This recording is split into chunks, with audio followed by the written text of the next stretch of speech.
Bonjour et bienvenue sur Avant j'étais prof, le podcast des enseignantes et enseignants qui ont osé la reconversion.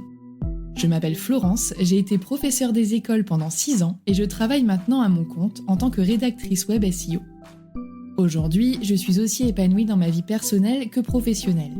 Mais je sais que ce n'est pas le cas de tout le monde et surtout, je suis bien placée pour savoir que le chemin de la reconversion peut être très long. C'est pourquoi j'ai décidé de poursuivre ce projet en enregistrant une 3e saison d'interviews pour partager avec vous les parcours aboutis de professeurs reconvertis. Dans ce 26e épisode, j'ai le plaisir de recevoir Cybèle. Elle a 34 ans et elle a été professeure des écoles pendant 6 ans avant de demander sa mise en disponibilité. Aujourd'hui, Cybèle exerce plusieurs activités, toutes liées à l'écriture. Elle a publié un livre intitulé « Enfance perdue ». Elle s'est formée à la rédaction web pour s'assurer un revenu au quotidien. Elle développe une activité de biographe qui la passionne et elle anime aussi des ateliers d'écriture collectif en ligne. Dans cet épisode, on parle de sens au travail, de reconversion multiple, de fatigue, de thérapie par l'écrit et de la manière dont un travail plutôt alimentaire peut nous aider à développer des activités passion. Bonne écoute!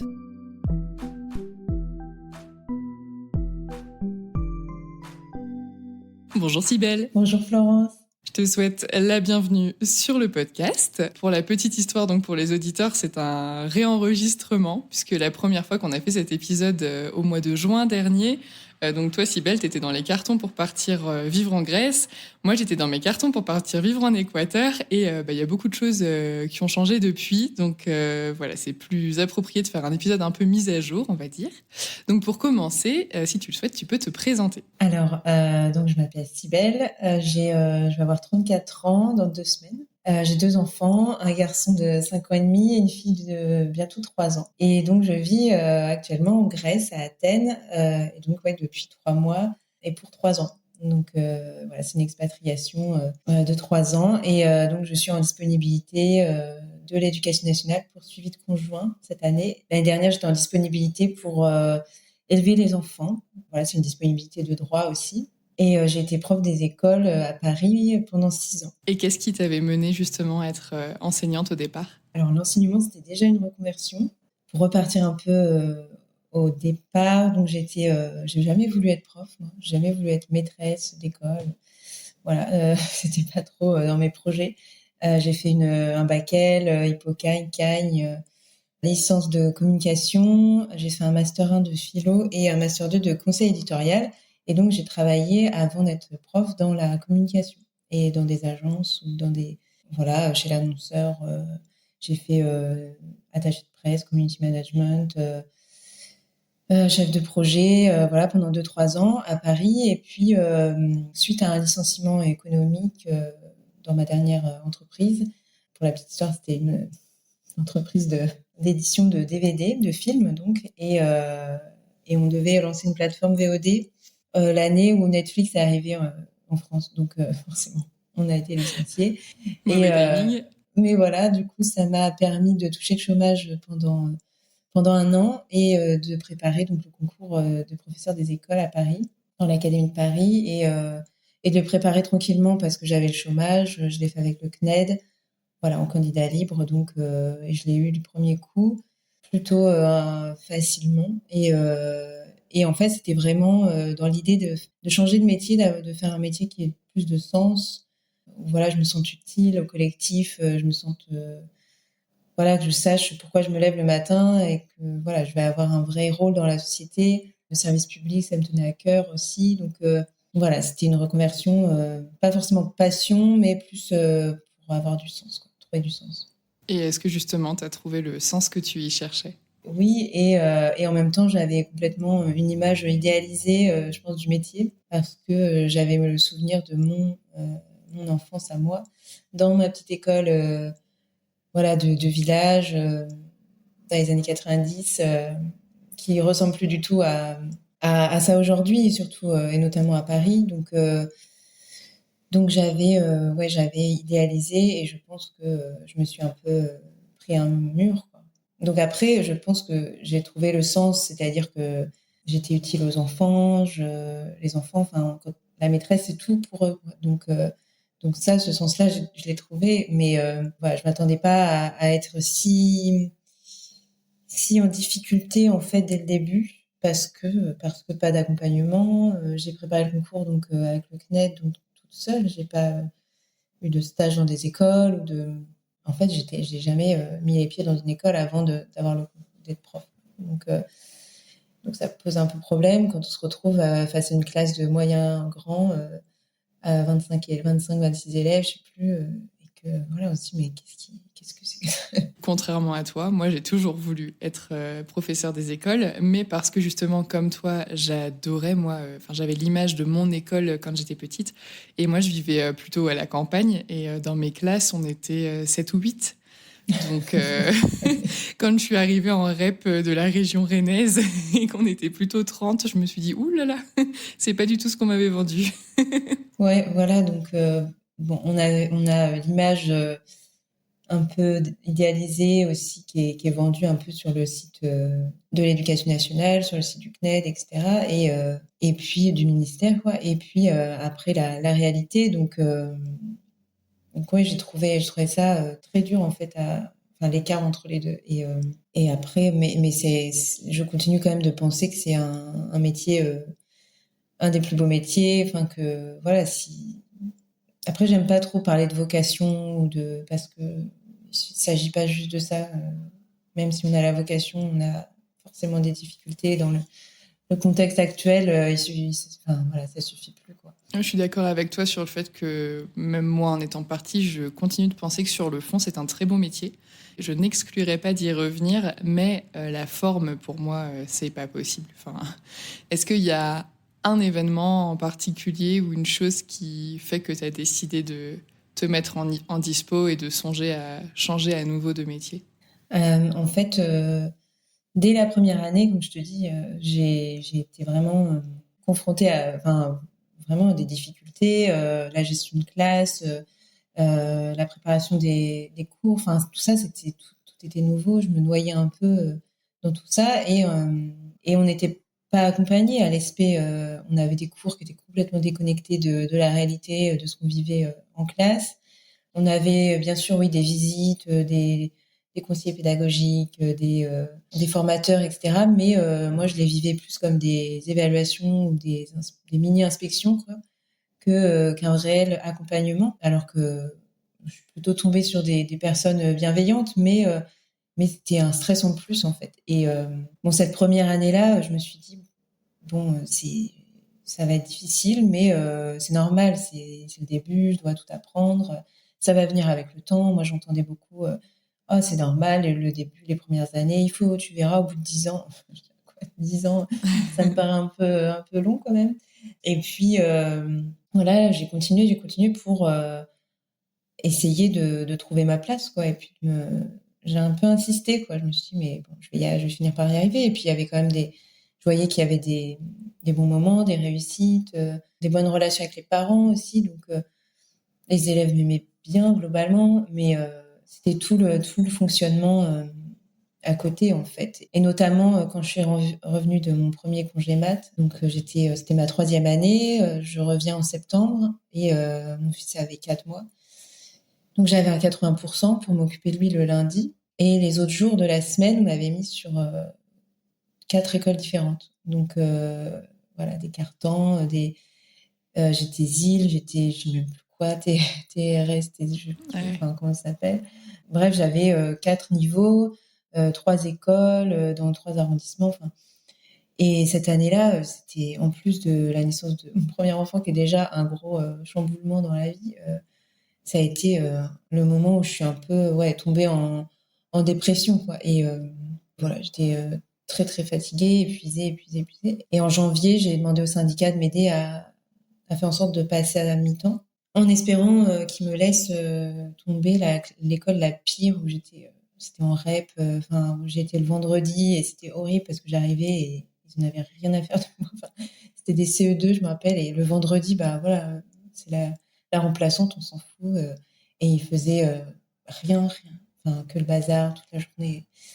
Et donc, je me suis dit, si je me mets à mi-temps, ils vont m'enlever cette école. Mais non, bien sûr, non, ils m'ont enlevé la petite école maternelle sympa, où j'avais des collègues sympas. Enfin bon, voilà, l'année vraiment horrible. Et sur ça, là, je commençais à me dire, il faut que je fasse autre chose.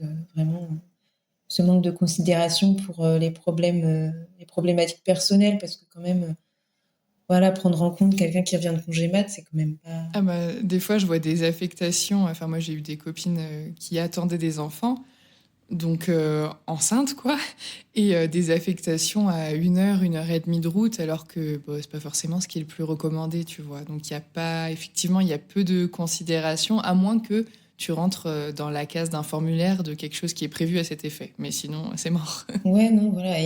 C'est seulement le syndicat qui a réussi à m'aider parce que vraiment, à chaque fois en commission, ils parlaient de mon cas et ils ont réussi à me faire passer à mi-temps. Donc, bon, ça m'a quand même permis d'avoir 2 jours et demi de pause, en fait. Et là, pour le coup, j'ai fini l'année plutôt correctement. Ensuite, l'année d'après, j'ai eu encore enfin, j'étais remplaçante hein, tout le temps.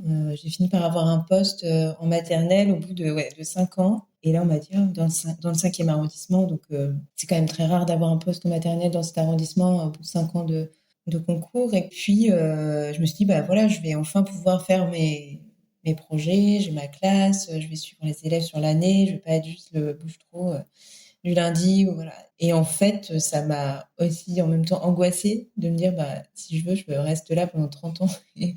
Et les collègues, du coup, étaient aussi bah, là depuis très longtemps dans l'école. Enfin, il n'y avait pas spécialement une très bonne ambiance. J'ai rarement d'ailleurs trouvé des écoles avec des bonnes ambiances. Et ça, c'est Ah aussi mince. un truc, ouais, c'est une des raisons, franchement, pour lesquelles j'ai aussi voulu changer parce que sur toutes les écoles que j'ai faites, j'ai une seule école où vraiment, il y avait une bonne ambiance, pas de, voilà, de clan entre le premier degré, le second degré, tu vois, le Ah oui, maternelle, élémentaire. maternelle, élémentaire ou CP, CE1, CE2, enfin, vraiment. Ouais, ouais, ouais.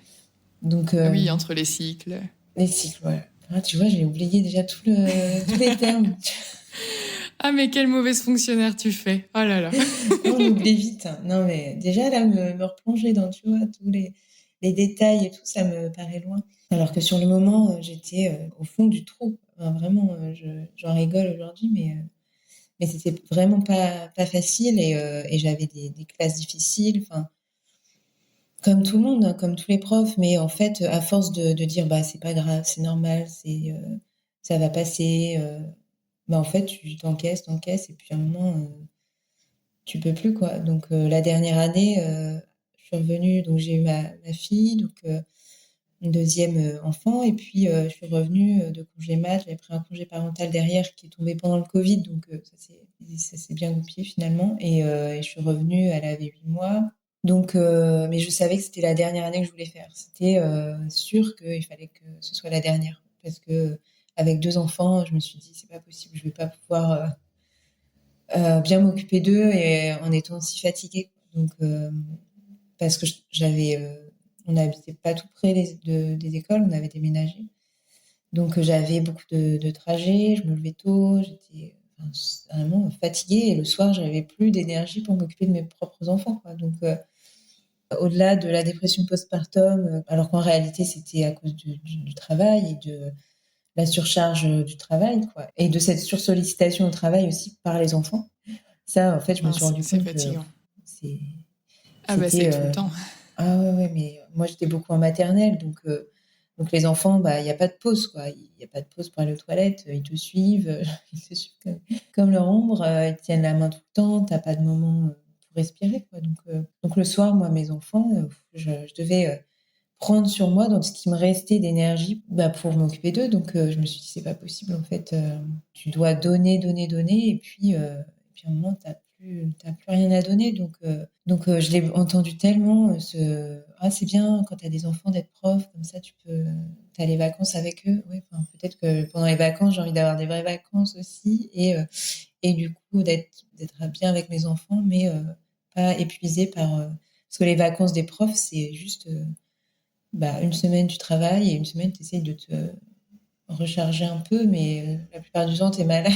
Donc C'est ça. Et puis tu reçois les mails des parents, de bidule qui a oublié sa poésie, de machin, qui sait plus ce qu'il y a dans l'évaluation, de trucs qui demandent s'il peut changer de place à la rentrée. En fait, tu peux pas décrocher, quoi. Non, bah Ou non. alors tu regardes pas tes mails, mais t'as des parents qui râlent à la rentrée, donc en fait, c'est pas non plus se mettre dans des bonnes conditions de travail. Enfin, Voilà. Et puis, à part effectivement les grandes vacances, où là, c'est vrai que ouais. tu décroches vraiment sur au moins un mois et demi. À part ça, je vois pas cet argument-là de c'est bien comme métier quand t'as des enfants ou c'est bien t'as les vacances. Et je pense que dans le fond, même les gens qui le disent, je pense qu'ils savent que ce n'est pas vrai, puisque bah, sinon, il manquerait pas autant de profs, tu vois. Enfin, les gens, ils iraient si c'était si chouette que ça. Donc je pense que dans le fond, ils savent que c'est pas si simple, mais je pense qu'il y a quand même une histoire de jalousie. Et je pense que c'est plutôt ça, tu vois, une jalousie, mais pour autant, ils savent que voilà, ça leur plairait pas ou qu'ils seraient pas Mm. capables. Ou... Ils envient l'idée qu'ils ont de la partie positive, mais ils se doutent bien qu'il y a un truc pas net en dessous. Oui, c'est ça, c'est pas juste les vacances. Et puis, moi, je disais, bah oui, mais il y a de la place, hein, si tu veux, vas-y, passe le concours, on manque de profs. Ah non, mais moi, je pourrais pas. Oui, c'est tout le temps ça, moi je pourrais pas. Ah, pourtant, en plus, c'est gratuit, tu vois, ça fait partie des quelques concours bah, qui Ouais, sont ouais, gratuits. Donc, bon. Est-ce que du coup, quand toi tu t'es dit, bon, c'est la dernière année, est-ce que tu t'es dit, c'est la dernière année, je cherche comment sortir et je verrai ce que je fais après? Ou est-ce que tu as d'abord cherché ce que tu allais faire après pour préparer ta sortie? j'ai fait les deux en même temps. J'ai cherché en même temps que je. En fait, je me disais, faut à la fin de l'année, j'ai trouvé comment sortir. Et j'étais prête à tout. J'avais une copine qui était instite aussi et on se disait, mais on va vraiment faire un métier très alimentaire pour arrêter. Et en fait, j'étais sur les groupes Facebook tu sais, de profs en reconversion, prof et t'en peux plus, prof et ceci, et tu relis tous les posts hyper déprimants des gens et en même temps, ça donnait quelques pistes parfois. Mais pendant mes trajets de RER pour aller à l'école, j'écoutais donc j'ai découvert ton podcast. Et alors là, je sais plus comment. Enfin vraiment, je crois que c'est avec l'épisode avec Émilie. Ah, c'est possible, c'était le premier, ouais. Ouais. Et parce que je la suivais déjà, je trouvais que tu vois, elle avait toujours le côté maîtresse, super, super enjouée, super. Elle partageait beaucoup ce qu'elle faisait en classe et je trouvais ça chouette et en même temps, je me disais ah mais moi je suis nulle, je suis nulle, je fais rien de tout ça, j'ai pas le grand sourire devant mon tableau et tout. Et en fait, je me rends compte que elle aussi, elle se reconvertit. Je me suis dit, ah. Et en fait, voilà, après j'ai écouté tous les épisodes et ça m'a fait du bien. Je me suis dit, mais voilà, il y a des ports de sortie, pas juste d'autres concours, même si c'est possible, mais il y a aussi des gens qui créent leur entreprise, il y a des gens qui vont enseigner autre chose, ou, enfin vraiment plein de profils différents. Et là, je suis tombée sur l'épisode d'Élodie, sur la rédaction web. Et donc, voilà, comme on le disait la dernière fois, je me suis dit, mais alors écrire chez soi, en pouvant gérer ses horaires et dégager un salaire correct, je me dis, c'est une arnaque, c'est un truc, c'est pas possible. Je m'étais dit comme toi quelques années en arrière. Et c'est vrai, je me dis, qu'est-ce que c'est que cette formation encore? Et bon, quand même, je regarde, je me renseigne. Et puis, bon, Elodie, qui était prof aussi, qui parle de son activité, je me dis, ça peut pas être un faux truc. Donc je lui ai écrit, on a échangé un petit peu. Et puis, moi, je me rappelle que le soir, je suis rentrée, je me suis dit, bah, voilà, je vais regarder le site de la formation un peu plus concrètement, ce qu'ils proposent, combien ça coûte, et je vais m'inscrire demain, quoi. Enfin, je sais plus. Mais voilà, j'ai fait la formation, du coup, rédaction web de Lucie Ondelet en avril, et je l'ai fini en juin. J'ai fait la formation vraiment accélérée, sans accompagnement, enfin, le minimum d'accompagnement pour aller vraiment à l'essentiel au plus vite et pouvoir créer mon entreprise. Sachant que j'avais déjà créé mon entreprise en fait un an avant la naissance de ma fille, j'avais créé mon entreprise. Ah oui, parce que j'ai pas parlé du coup de ce deuxième congé mat où j'ai fait un bilan de compétences. Donc tu vois, l'idée était déjà bien, la graine était là et j'ai fait ce bilan de compétences qui m'a permis de trouver des activités qui pourraient potentiellement faire une activité professionnelle, c'est-à-dire l'écriture et l'accompagnement à l'écriture. Donc j'ai créé mon entreprise en décembre 2019. C'est l'écriture et la vie, ça s'appelle. Et donc j'avais déjà ma structure. Donc pour ensuite facturer à des entreprises pour la rédaction web. Donc ça, c'était déjà la partie administrative qui était faite. C'est ça, parce qu'en fait, donc toi, en fait, c'est génial parce que tu as un gros centre d'intérêt qui est l'écriture, et donc tu as réussi à développer 4 activités autour de ça, puisque donc tu vas pouvoir chacune en parler, mais donc tu as écrit un livre, donc quand même on est dans le thème. Tu as la formation en rédaction web, donc même si c'est plutôt numérique, on est toujours dans le thème. Tu as ton activité de biographe, donc je te laisserai en reparler puisque les gens ne savent pas forcément ce que c'est, parce que moi, j'étais pas trop sûre de ce que c'était. Justement, j'étais persuadée qu'on pouvait être autobiographe pour écrire sur soi, mais je savais pas que ça existait biographe pour les autres. Et tu as aussi des ateliers d'écriture, donc que tu peux du coup tout faire en dispo et sous un même statut, donc ce qui est génial puisque ça permet aussi de varier les plaisirs et d'avoir différentes activités, mais voilà, avec un centre commun. Donc du coup, si tu veux développer sur une ou plusieurs de ces activités, je t'en prie.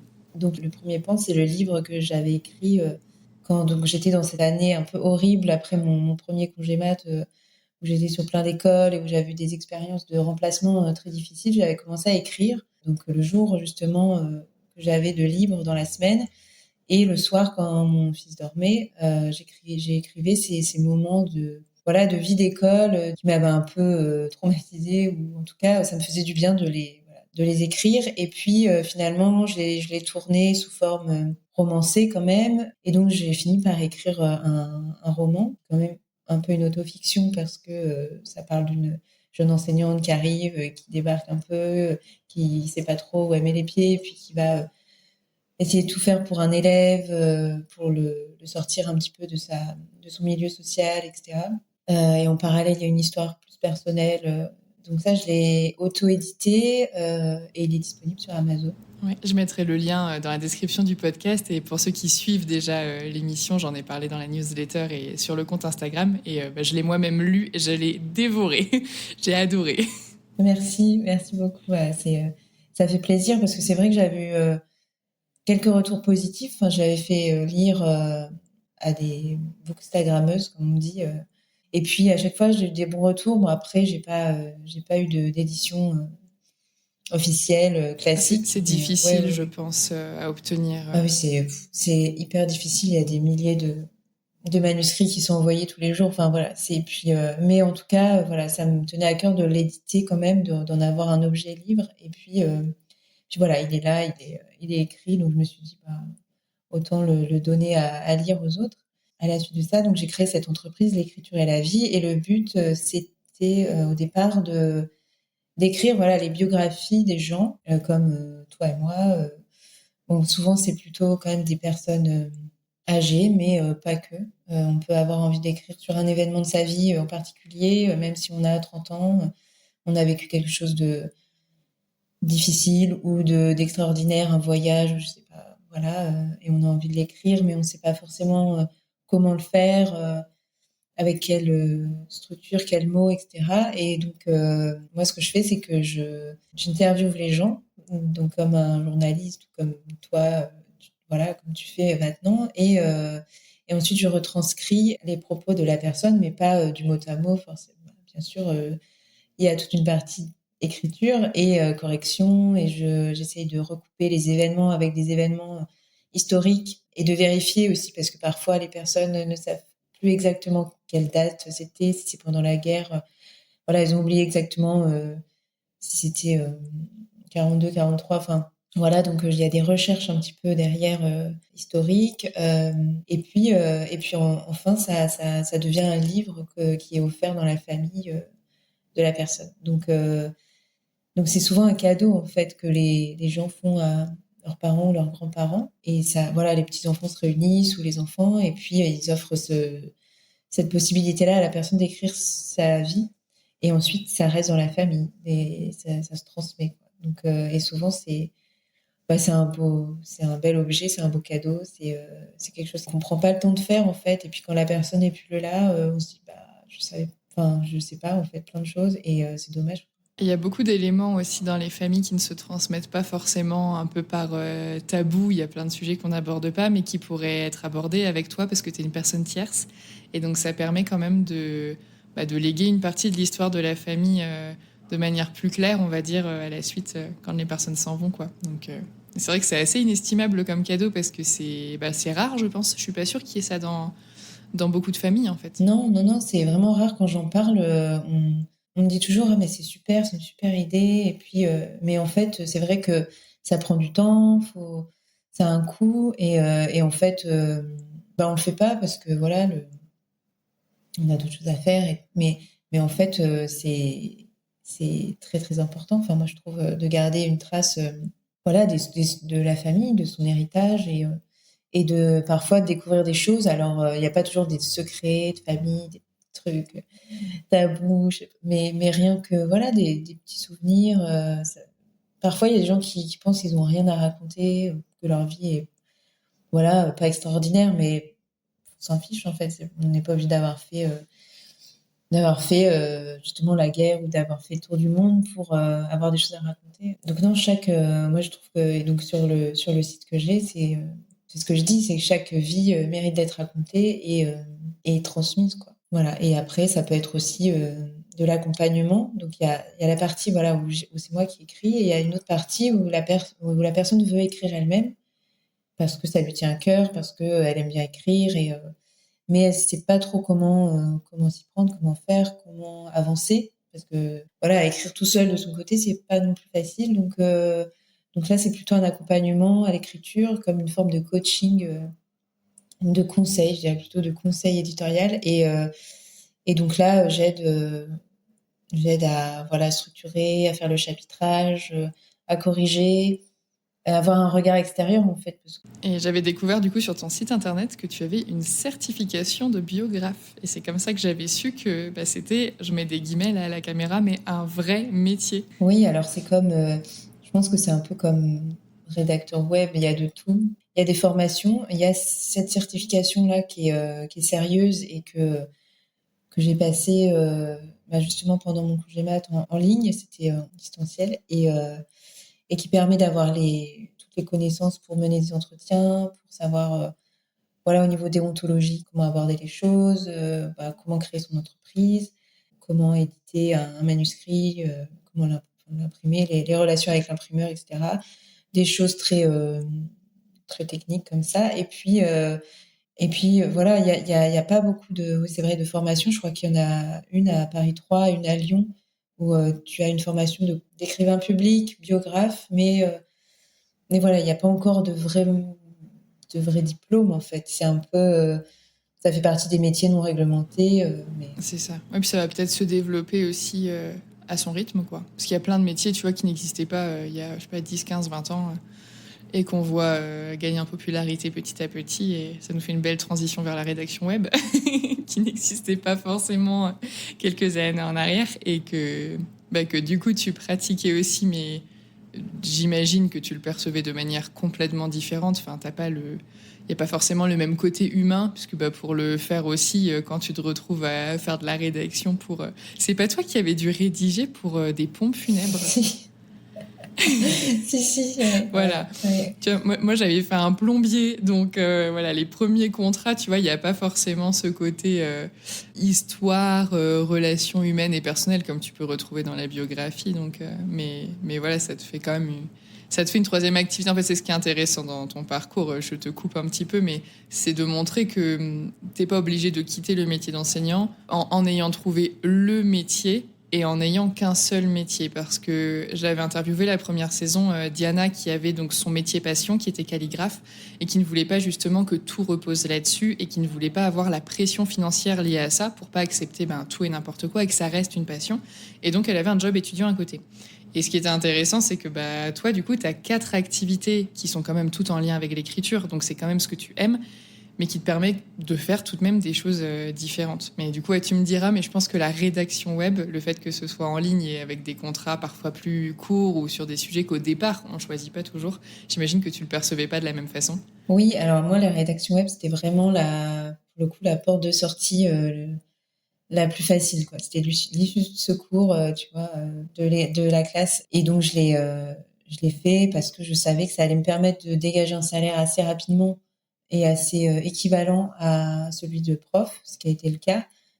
Parce que du coup, je te dis, j'ai fait la formation en avril et en juin, j'ai fait des premiers articles bénévoles. En juillet, j'ai commencé à avoir un contrat, puis deux. Et puis en fait, j'ai commencé vraiment à dégager un salaire de 1002, 3, 4, puis 5, 6, quoi. Mais au bout de très peu de temps, en fait. Donc c'était la façon de faire autre chose le plus rapidement possible. Mais effectivement, c'est pas ma passion.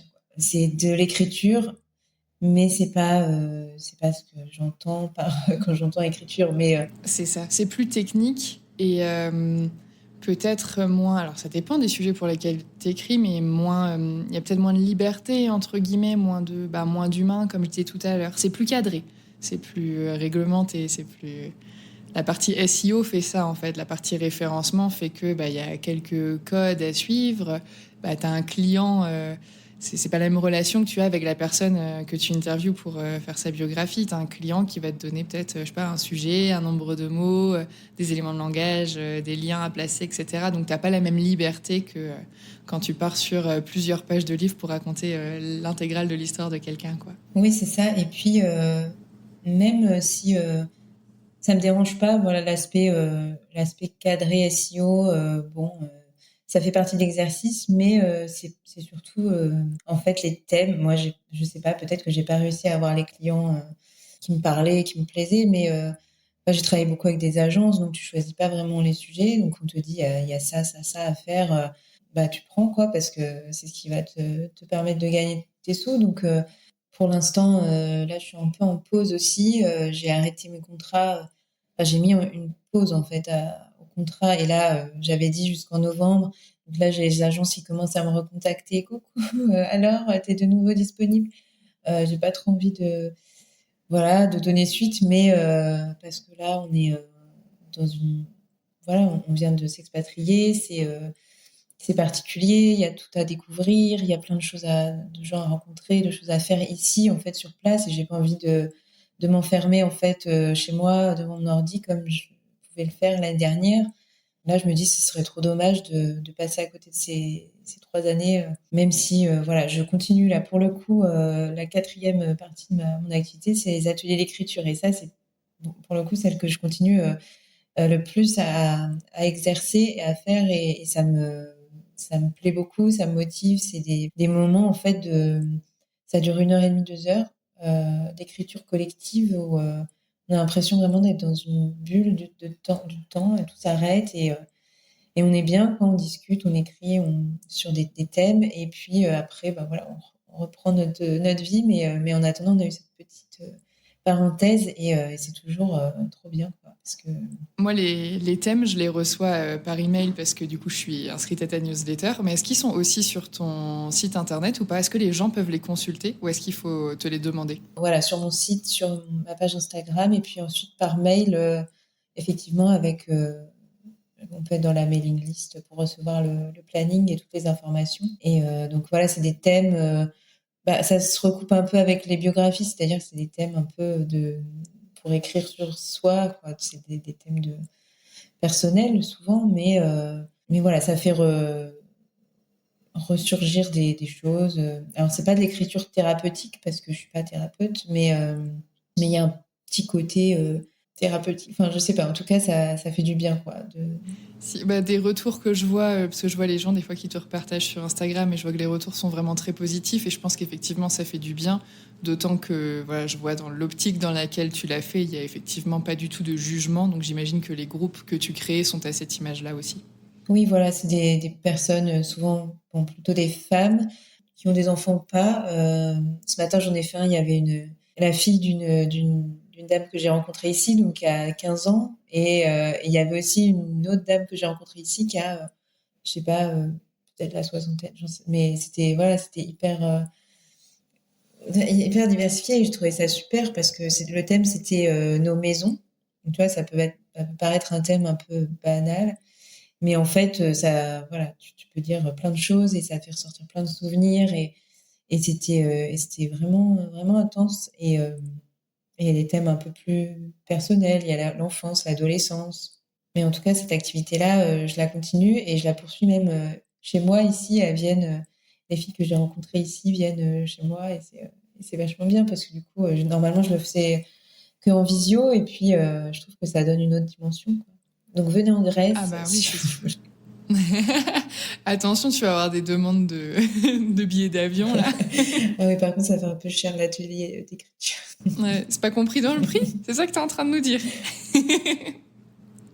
Et pour revenir sur 3 points de comparaison que je prends souvent avec le métier d'enseignant, même si toi, il y a plusieurs années qui sont passées et que là, voilà, tu es fraîchement expatrié, donc c'est un petit peu différent.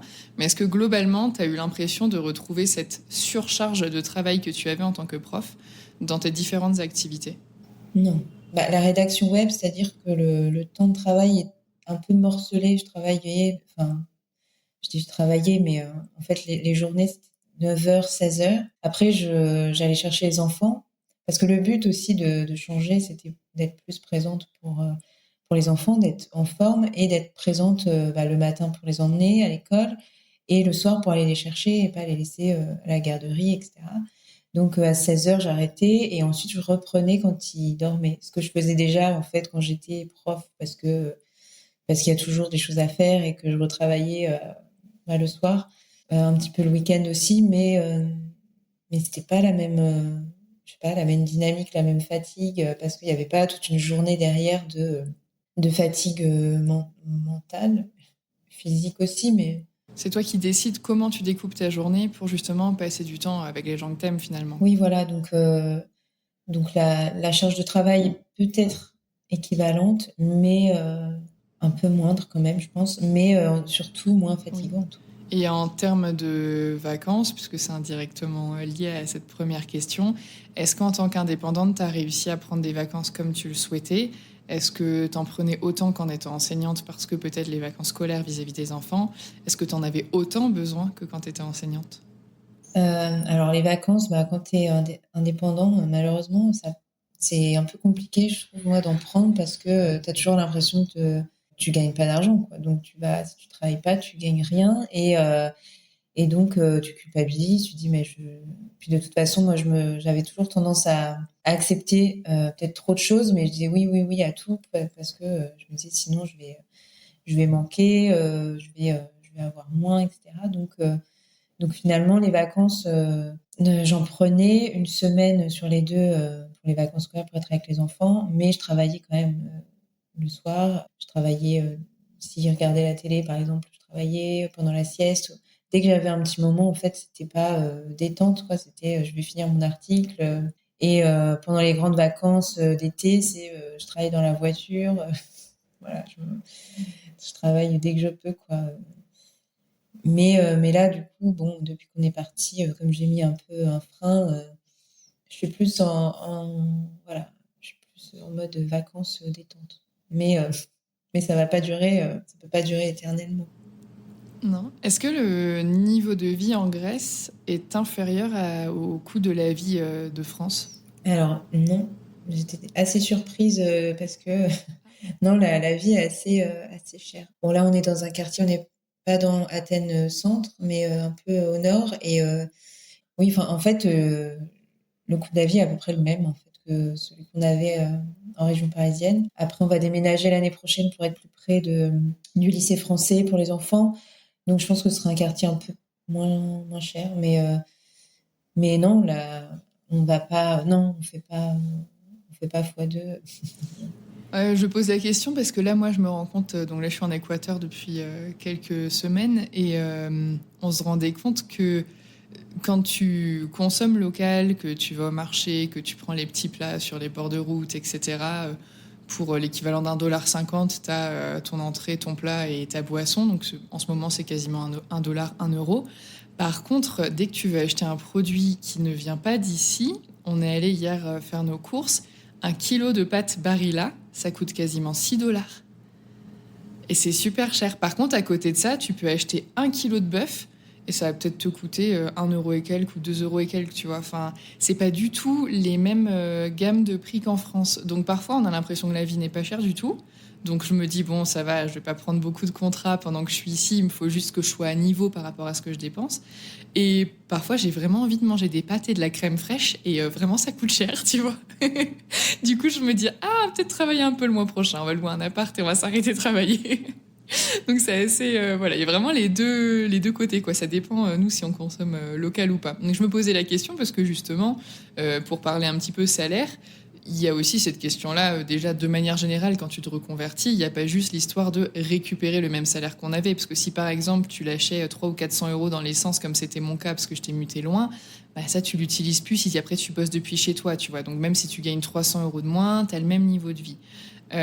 Et du coup, je te posais la question par rapport justement au coût de la vie là où tu vivais, parce qu'il y a aussi ce côté-là qui peut être à prendre en compte. Si jamais le niveau de vie avait été bien inférieur, il n'y a pas forcément besoin de bosser beaucoup pour gagner autant qu'en France, si tu n'as pas besoin de gagner autant qu'en France. Non, là, le coût est élevé parce que il y a de l'inflation, pareil, comme en France, et à cause de la guerre en Ukraine, qui est aussi une certaine la raison et pas la raison, mais en tout cas, il y a de l'inflation, et en Grèce, beaucoup plus qu'en France. Et par exemple, le chauffage, nous, on est en appartement, donc c'est compris, mais les copines expats que j'ai qui ont loué des maisons, elles se chauffent, mais c'est une blinde. Enfin, ça va être très, très compliqué cet hiver. Elles me disent, mais il va falloir remplir avec de fioul, là, ça va faire mal, quoi. Et donc oui, il y a des coûts comme ça. Non, mais même en achetant local, alors oui, c'est un peu moins cher, mais il n'y a pas une grosse différence. Non. Ouais. Nous, ici, c'est très, très flagrant. Tout ce qui est importé coûte très cher parce qu'il y a beaucoup de taxes, etc. Mais c'est pas le cas dans tous les pays. Donc, parce que là, justement, tu n'as plus forcément en ce moment ton activité de rédactrice web, comme tu viens de t'installer, mais de manière générale, ou même, tu vois, si on repasse 3 mois en arrière, puisque tu vas forcément revenir à une situation plus stable, comment est-ce que ça s'organisait financièrement entre ces 4 activités-là et est-ce que tu avais récupéré ton niveau de vie de quand tu étais professeur des écoles? Alors, oui, j'étais rapidement un salaire net de, comme je te disais tout à l'heure, 1005, 1006, ouais, entre 1004 et 1006, donc ce qui était correct, je trouvais, comme on part pas de non plus très haut.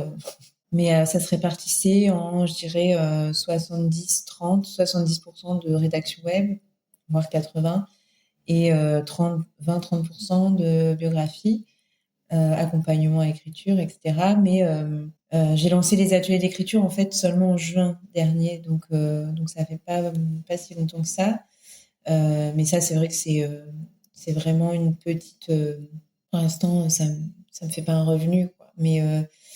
Mais en tout cas, voilà, c'était le problème, c'est que je travaillais dans la rédaction web et j'avais pas le temps de communiquer sur mon activité de biographie. Voilà, donc c'est-à-dire que j'ai pas réussi à développer cette activité-là parce que du coup, je travaillais sur l'autre. Donc c'est un peu le cercle vicieux. Ça peut presque valoir le coup, là, si justement tu fais une pause en rédaction web, d'essayer de développer plus la biographie, qui va peut-être plus se rapprocher en plus dans le ressenti des ateliers d'écriture, et peut-être avoir plus le côté qui te plaît. Justement, là, donc j'en ai parlé un peu aux gens que j'ai rencontrés ici, et il y a une fille donc qui était intéressée. Et c'est marrant parce qu'elle veut, elle, écrire un spectacle d'humour. Donc elle écrit des petits sketchs, et du coup elle veut que je l'aide que j'accompagne un peu dans l'écriture voilà, que je la motive, qu'on relise ensemble, etc. Donc c'est encore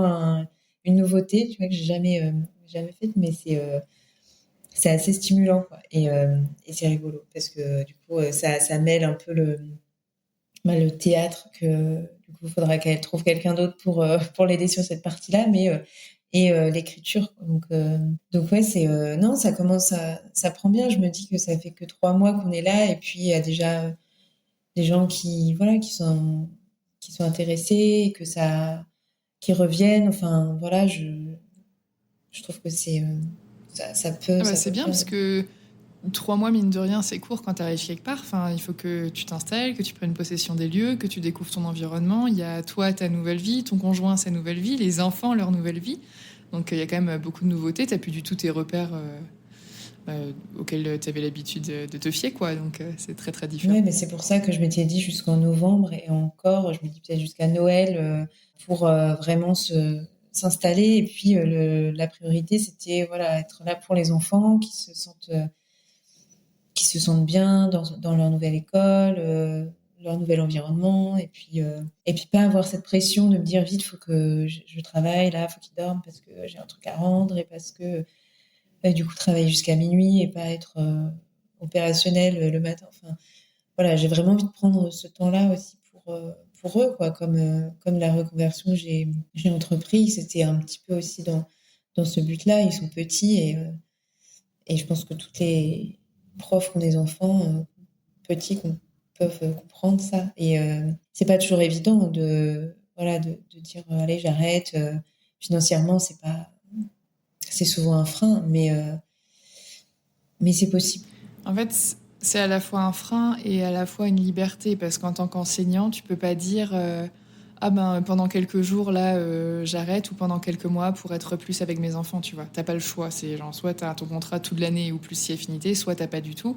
Là au moins tu peux te permettre d'arrêter, et quand tu sens qu'il faut reprendre, bam, tu reprends. C'est toi qui es décisionnaire en fait de ça, donc c'est quand même positif, on va dire. Mais est-ce que de manière générale, tu as des regrets, que ce soit la reconversion, le statut, les choix que tu as pu faire, le fait de quitter l'éducation nationale? Non, non, vraiment, je regrette pas du tout.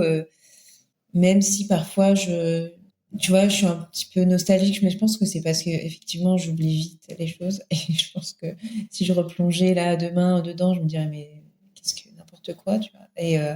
Mais c'est vrai qu'il y a des moments qui étaient des bons moments, tu vois, quand je sais pas, j'aimais bien apprendre, par exemple, faire apprendre des chansons aux élèves, chanter, faire des chorales, faire des ateliers philo, parce que j'avais fait une formation pour faire des ateliers philo en classe. J'aimais bien, tu vois, les discussions qu'on pouvait avoir avec des CM1, CM2, par exemple. Mais voilà, ça reste très peu de temps finalement dans toute une année. Et donc, non, je regrette pas. Après, je suis en disponibilité, donc c'est aussi pour ça que j'ai pas démissionné. C'est que peut-être que plus tard, j'aurai envie de revenir, de reprendre une classe dans d'autres conditions quand les enfants auront grandi et que je serai moins fatiguée. Voilà. Bah, t'as raison, hein, quand on a la possibilité d'être en disponibilité, faut pas se priver. C'est quand même un filet de sécurité, même si jamais t'y retournes pas, ou même si tu retournes que dans 8, 9, 10 ans, c'est pas grave. Psychologiquement, je pense que voilà, tu te sens quand même plus tranquille, surtout quand t'as une famille à charge. C'est quand même une sécurité qu'il faut pas négliger. Et est-ce que tu aurais des conseils à donner aux personnes qui sont comme toi, tu as pu l'être, pas forcément bien dans leur métier, ou un peu dépassées, ou qui n'ont plus de temps pour faire ce qu'elles aiment ou passer du temps avec les gens qu'elles aiment? Qu'est-ce que tu pourrais dire à ces personnes-là pour oser sauter le pas? Et moi, je pense qu'il faut peut-être vraiment faire un bilan de compétences déjà quand on sent que l'idée de partir revient très souvent tous les jours et qu'on se dit mais faut que je parte, qu'est-ce que je peux faire? Bon, déjà faire un bilan de compétences, je trouve que c'est pas mal, ça pose des choses, ça permet de se re-questionner sur les bonnes questions, se connaître un peu mieux.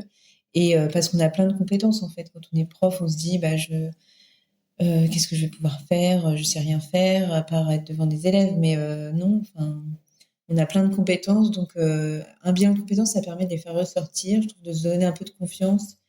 Et puis ouais, le faire avant de faire un burn-out, avant d'être en arrêt sur arrêt. Enfin, tu vois, d'être tout le temps épuisé, parce que en même temps on culpabilise de se faire arrêter, donc au final, on s'arrête pas quand on est prof. Donc, moi, j'ai fait des malaises en classe l'année dernière, enfin, l'année d'avant, donc la dernière année, où, voilà, j'étais vraiment pas bien, donc je faisais des malaises quand il y avait trop de bruit, j'entendais plus rien et puis je tombais.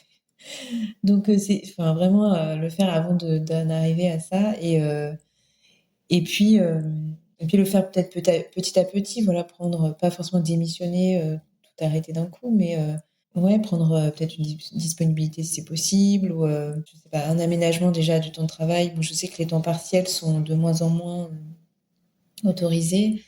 Voilà, essayer de voir toutes les possibilités, se faire peut-être un schéma, je sais pas, avec une carte mentale des possibilités. Ouais, bah non, mais ça peut être pas mal aussi, hein. Ou des tableaux de pour et de contre, ou en fait chacun par rapport à son fonctionnement, mais des fois ça aide de le sortir de sa tête et de le voir, ça donne comme un peu plus de recul, tu vois, et même en parler en fait autour de soi, hein. Les personnes qui partagent nos vies voient très bien ce qui nous va et ce qui nous va pas, nous connaissent aussi très bien, donc. Oui, et puis à travers ton podcast, enfin vraiment, bon, ceux qui écoutent cet épisode, ils ont forcément écouté les autres, mais le faire partager, moi je l'ai partagé à pas mal d'amis qui étaient aussi un peu perdus. Je leur dis, bah écoute, ce podcast, il y a voilà, ça va peut-être te donner des pistes, et savoir que voilà, que c'est possible en fait, de pas se dire, bah, parce que quand on n'est pas bien, vraiment, on se dit, je vois pas de porte de sortie, j'y arriverai pas, et en fait, non, essayer de se visualiser plus tard, dans 1 an, dans 2 ans, ailleurs, quoi. C'est pour ça que je l'ai créé en 2020. Moi, je voulais vraiment, là, c'était le moment de changer de métier, mais bah, je savais pas, quoi faire, comment faire, et même, ne serait-ce qu'administrativement parlant, je pensais, tu sais, t'entends toujours dire, bah, les fonctionnaires, ils sont employés à vie, ils peuvent pas se reconvertir, ils ont pas de chômage, ils ont pas de droit à la formation, etc. En fait, c'est pas si noir que ça, et c'est le but du podcast de montrer que bah, il y a plein de possibilités et que voilà, c'est pas parce que le plan A marche pas qu'on peut pas aller sur un plan B, un plan C. C'est pas obligé non plus de se faire en claquant des doigts. Ça peut s'anticiper, s'organiser. Enfin, il y a finalement plein de possibilités. C'est un petit peu ce que j'essaye de partager, qui à la base devait juste me servir à moi pour me reconvertir. Mais finalement, je suis super contente que ça serve aux autres. Et bah, c'est pour ça que je le continue, parce que ça a tellement changé ma vie de changer de métier que je me dis si ça peut aider d'autres personnes à faire pareil, c'est trop cool. Et est-ce que tu saurais compléter la phrase « Avant, j'étais prof, aujourd'hui, je suis ». Aujourd'hui, je suis moins fatiguée. C'est ce qui est très recherché par beaucoup d'enseignants, je pense. C'était mon cas, en tout cas. Donc je pense que ça parlera à beaucoup de monde. Et bah écoute, Cybèle, je te remercie beaucoup d'avoir pris le temps une deuxième fois de faire cette interview. Je te souhaite forcément le meilleur pour la suite, mais voilà, je doute pas que tout va se mettre en place et puis que tu continues de bien t'installer en Grèce et puis que tout se passe pour le mieux. Merci beaucoup, Florence. Merci de m'avoir accueillie. À bientôt.